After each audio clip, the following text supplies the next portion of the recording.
My name is Leo Martinez, and for most of my 28 years, my life was a masterpiece of pretending. I lived in Portland, Oregon, a city humming with creative energy, a place of vibrant murals, independent coffee shops, and the constant, gentle rhythm of rain. I was supposed to be a part of that energy. In my heart, I was a graphic designer, a creator of worlds on a computer screen. But in my home, the only thing I was allowed to create was silence. The world I lived in was a small, suffocating kingdom ruled by a tyrant, and that tyrant was my father, Ricardo Martinez. To the outside world, my dad was the man. He was charming, the life of every barbecue, the guy who clapped you on the back and told a joke that made everyone roar with laughter. He had a smile that could sell sand in the desert and a confidence that filled every room he entered. But that was just the performance. The moment the last guest's taillights disappeared down our street, the curtain would fall, the lights would dim, and the real Ricardo would emerge. The real Ricardo was a storm cloud, a man whose moods dictated the weather in our house. My mother, Alina, was his primary target. She was a gentle soul who loved gardening and old black and white movies. She deserved a life of peace, but instead, she walked on eggshells that were constantly crunching under her feet. If she cooked pasta when he wanted meatloaf, it was a personal betrayal. He wouldn't just complain, he would dismantle her effort piece by piece. He'd say things like, "Alina, do you even try? This tastes like cardboard. My mother would be ashamed." He would say it calmly, which was somehow worse than yelling, and my mom would just absorb it, her face becoming a blank mask. Then there was my uncle, Tio Mateo, my dad's younger brother. He lived with us, a quiet, defeated man who had somehow become my father's personal assistant for life. Tio Mateo was the one who got blamed for everything. I remember one Saturday morning, my dad was tearing the house apart, roaring about his missing car keys. He was convinced Tio Mateo had moved them. He got right in my uncle's face, his voice a low growl. "Where did you put them, Mateo? You're always moving my stuff, trying to make me crazy." Tio Mateo, bless his heart, just stood there taking it. "I didn't touch them, Ricardo. I was in the garden all morning." An hour later, my dad found the keys in the pocket of the jeans he'd worn the day before. He never apologized. He just walked by Tio Mateo and said, "Next time, stay out of my things," as if his own mistake was still somehow my uncle's fault. And me? I was the disappointment. My love for art was a personal insult to him. He wanted a son who worked with his hands, who played sports, who was a miniature version of his own macho public persona. He'd walk into my room, see me hunched over my drawing tablet, and sneer. "Still playing with your little cartoons, Leo. When are you going to get a real job? You're a man, not a little girl doodling in a diary." He tried to ban it. He'd shut off the internet, hide my tablet, anything to sever my connection to the one thing that made me feel alive. His control was absolute. He'd threatened to kick us out over the smallest things. If my mom watched a TV show he didn't like, he'd stand in front of the screen and say, "If you want to live in my house, you'll respect my rules." It was always his house, his rules, his world. We were just living in it, paying rent with our own happiness. The worst part was his hypocrisy.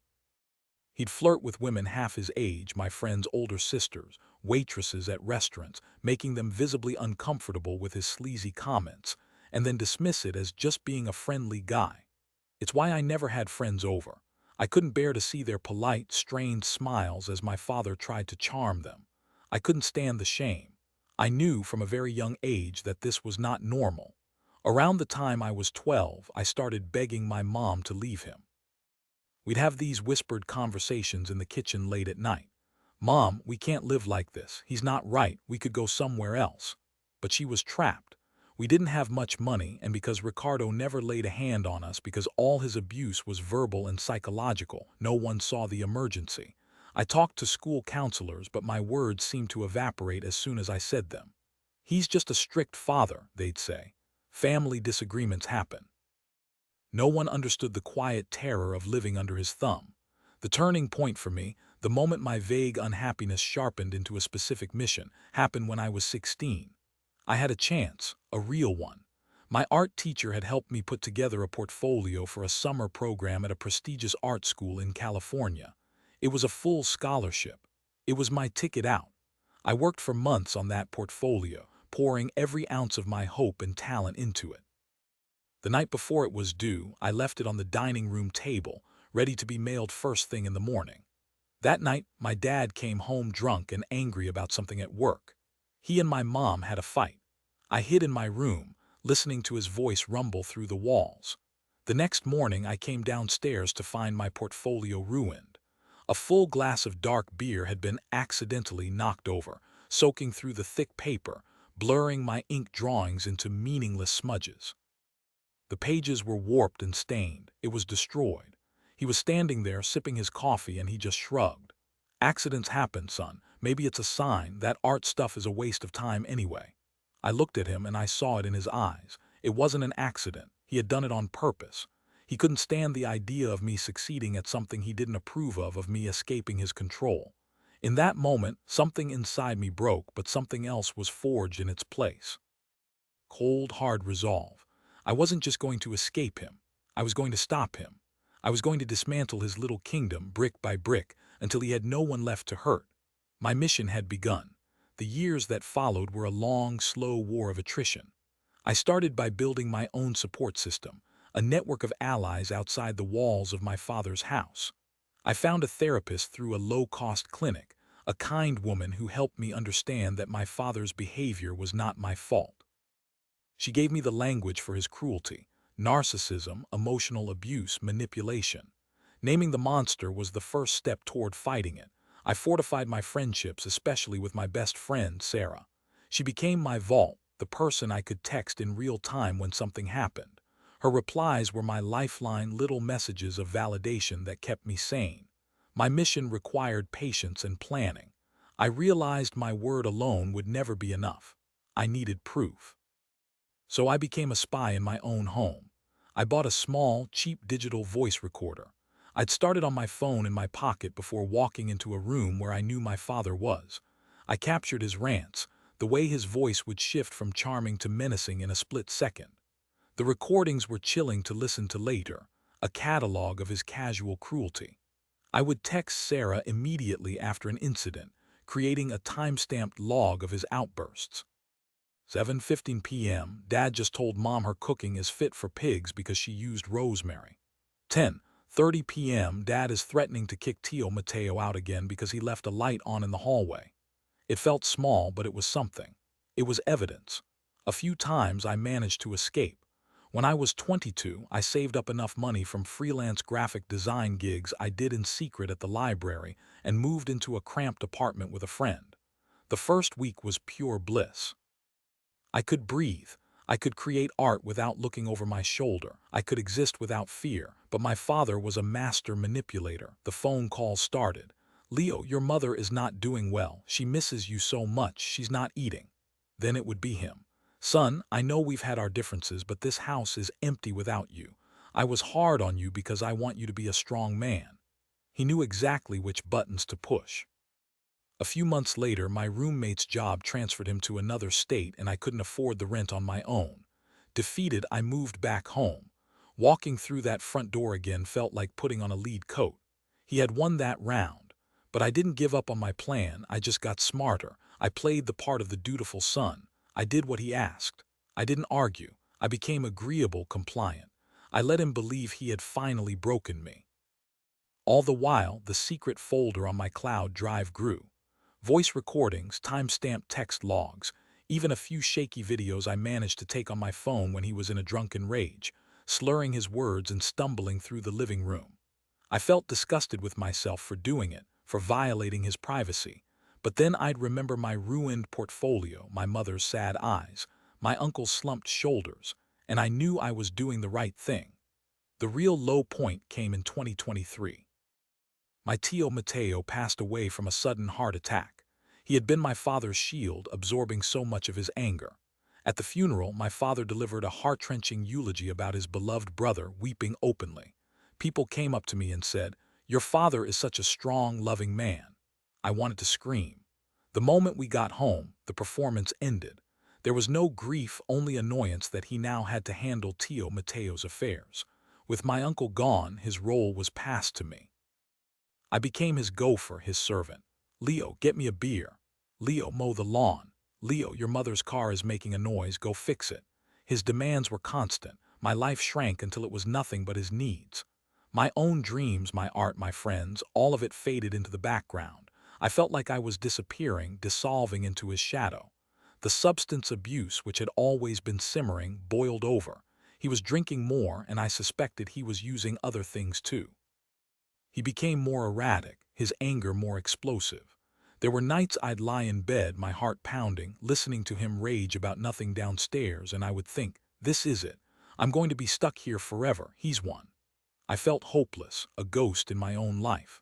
All the evidence I had collected felt useless, a sad little pile of digital secrets that would never see the light of day. I was at the bottom of a dark well, and I had forgotten what the sun felt like. I was just waiting for the next storm, praying I would survive it. The storm finally broke in January of this year, and it was more terrifying than anything I could have imagined. I had been given a rare reprieve, a chance to go to a friend's barbecue. It was a sunny Saturday, a little slice of normal life that felt like a vacation to another planet. I was laughing, eating a burger, playing with my dog Buster, a scruffy terrier mix who was my furry little confidant. Then my phone rang. It was my mom, her voice a thin, terrified whisper. "Leo, you need to come home. No, don't come home. Stay where you are. Just something happened." I could hear the panic in her voice. "Mom, what is it? What did he do?" She was crying now. "He was sleeping. Buster was barking at a squirrel in the yard, and he got so angry." She took a shaky breath. "He came out of the bedroom with one of the kitchen knives, Leo. He stabbed it into my bedroom door, right through the wood. He just left it there." The world went silent. All I could hear was the blood rushing in my ears, a knife, in her door. He had crossed a line, a huge, terrifying line. He didn't care who or what was on the other side of that door. It could have been her. The police were called. They took him away that night. I felt a surge of hope. This was it. This had to be it. But a few days later, he was back. He was charged with criminal damage, but they let him return home on bail. The system I had hoped would save us had failed. The house was now a pressure cooker. The air was thick with unspoken threats. He didn't talk about what happened, but his eyes followed me everywhere. The silence was louder than any screaming match. About 3 weeks later, we had an argument. It was about something stupid, me leaving a dish in the sink. But his rage was disproportionate, terrifying. His eyes were wild. I saw the knife in the door all over again, and I knew with absolute certainty that I was not safe. That night, I made my move. I waited until he was passed out in his armchair. I packed a duffel bag with clothes, my laptop, my hard drives full of evidence, and I grabbed Buster. I wrote my mom a note telling her I loved her and that I was safe, and I slipped out into the cold Portland night. I didn't know where I was going, but I knew I was never going back. I spent the next few weeks couchsurfing between Sarah's apartment and another friend's house, with Buster in tow. It was humbling and stressful, but for the first time I felt the glimmer of real freedom. Then came the phone call that changed everything. It wasn't from my mom or my dad. It was from a lawyer in the district attorney's office, a woman working on my mother's case against my father. My mom had told them about me, about the years of abuse. The lawyer wanted to know if I would be willing to make a statement. I told her I had more than a statement. I had years of evidence. A meeting was arranged.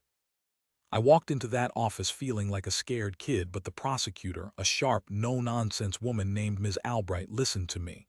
Really listened. I played her the recordings. I showed her the timestamp texts. I told her everything. As she looked through it all, her expression hardened. "Mr. Martinez," she said, her voice firm, "you're not just a witness, you're a victim. We are adding you to the case." Those words were like a key turning in a lock I didn't even know I was trapped behind. My evidence was now admissible. My voice was now official. She helped me file for an order of protection against my father. A week later, a judge granted it. The order was ironclad. He was not to contact me or my mother.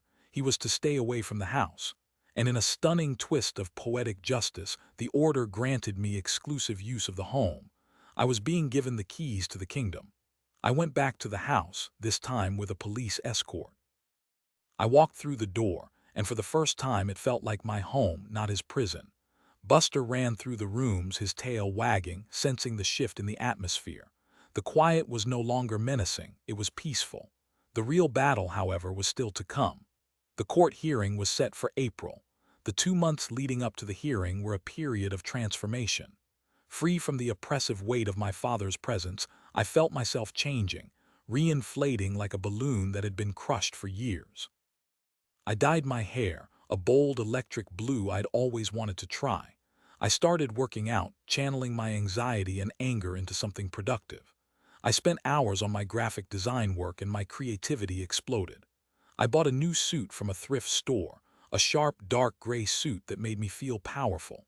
When I looked in the mirror, I didn't see the scared, beaten-down son anymore. I saw Leo Martinez, a man who was about to reclaim his life. The day of the hearing arrived, a crisp spring morning in Portland. I walked into the courthouse, my heart pounding a steady rhythm against my ribs, but it was a rhythm of determination, not fear. My mother was there, sitting in the back, her face a mixture of terror and hope. I gave her a small, confident nod, and then I saw him. My father, Ricardo, was sitting with his public defender. He looked smaller somehow. The courtroom stripped him of his power. He wasn't the king of his castle here. He was just another man in a cheap suit. He saw me and his face changed. He tried to catch my eye, to give me one of his old, familiar looks of disappointment and control, but I didn't look at him. I kept my eyes fixed straight ahead on the wooden seal of the state of Oregon hanging on the wall behind the judge's bench. It became my anchor. As we waited for the proceedings to start, he tried to whisper to me across the aisle. "Leo, Leo, look at me." His voice was a snake trying to coil around me. Ms. Albright, my prosecutor, noticed immediately. She stood up and put a firm hand on my shoulder, physically blocking his view of me. She leaned in and whispered, "Don't engage. Let me handle this." She then moved me to a different seat further away. But even from the new spot, I could feel his eyes on me. He kept trying to crane his neck around her to see me, a desperate, pathetic attempt to reestablish his dominance. Ms. Albright saw this too. She walked up to the judge's bench for a pre-hearing conference. I couldn't hear what she said, but later she told me. She looked the judge in the eye and said, "Your Honor, I have to report that the defendant is repeatedly trying to make contact with his son, my victim. Frankly, his behavior is giving me the heebie-jeebies." That phrase, the heebie-jeebies, was the most validating thing I had ever heard. Someone else saw it. An officer of the court saw the creepy, controlling nature that had been my entire reality, and she named it. The power had officially shifted. Then it was my turn. Ms. Albright called me to the stand. I walked up, my legs feeling a little shaky, but I stood tall. I swore the oath and I sat down. The moment of truth had arrived. Ms. Albright asked me to tell the court about my life with my father. I took a deep breath, and for the first time, I turned and looked directly at him. I looked him right in the eye, and I told my story. My voice was trembling at first, but it grew stronger with every word. I told them about the ruined portfolio, about the constant belittling of my mother, about the years of walking on eggshells. I spoke about my tío Mateo and how my father treated him like a servant. I described the fear, the manipulation, the suffocating control. I held my father's gaze the entire time. I saw confusion in his eyes, then anger, then something that looked almost like fear. He was seeing a version of me he had never met before. I did not cry. I did not raise my voice. I just stated the facts, the cold, hard truth of the life he had forced us to live. My testimony, combined with the mountain of evidence I had provided, was irrefutable. When I was done, there was a heavy silence in the courtroom. The judge looked from me to my father, her face stern. She looked at the police report from the knife incident. She looked at the pictures of the knife still embedded in my mother's door. She gave my father an extra week in jail for his conduct in the courtroom alone. Then she delivered her final ruling. He was found guilty. But instead of just jail time, she mandated a sentence that was far more poetic. He was ordered into a residential rehabilitation program for a minimum of 9 months. His freedom was being taken away, just as he had taken ours for so long. He was going to be in a place with strict rules, a place where he wasn't in charge, a place where he would be forced to confront the man he had become. As they led him away, he looked back at me one last time. There was no anger left, just a hollow, defeated look. I had my Elle Woods moment, the one I had dreamed of for half my life. I had faced my monster and I had won. Today, my life is quiet. It's a beautiful, peaceful quiet. I wake up every morning to the sound of Buster's tail thumping against the floor, and the smell of coffee that my mom brewed because she felt like it. She comes home from work now with a smile on her face, looking forward to an evening of watching her old black and white movies without fear. The house is ours. We are repainting the walls, covering up the old, drab colors with bright, hopeful new ones. It feels like we are cleansing the very soul of the house. I'm working full-time as a freelance graphic designer, building a life that is my own on my own terms. As for my father, I don't know if 9 months in rehab will change a man like him. As a human being, I hope he finds some kind of peace. But as his son, the son who survived him, I don't miss him. My revenge wasn't about destroying him. It was about saving myself and my mother. It was about taking back our lives. It wasn't loud and explosive. It was quiet and resolute. And it ended not with a bang, but with a peaceful, silent sunrise in a home that finally feels safe. For anyone out there living in a home like the one I escaped, feeling that deep, gnawing anxiety, do not give up.